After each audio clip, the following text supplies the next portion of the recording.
જય માતાજી ખેડૂત મિત્રો, પ્રાકૃતિક ફાર્મ એમાં હું બીસી જાડેજા તમારું બધાનું સ્વાગત કરું છું.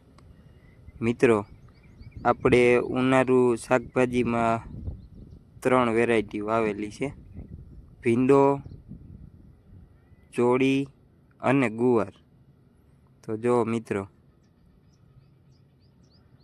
આ સરસ મજાનું ચોળી, ભીંડો અને ગુવાર બરાબર એ સરસ મજાનું આવે છે. આમાં આપણે પ્રાકૃતિક બધી ટ્રીટમેન્ટ કરેલ છે.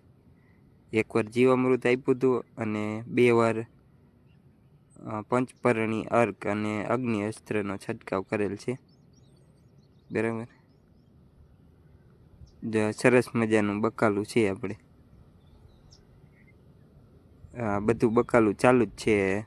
લગભગ 1 મહિનાથી આપણે ભીંડો ગુવાર 2 ઉતરે છે અને ચોળીમાં હવે ફ્લાવરિંગ આવવાની શરૂઆત થઈ છે.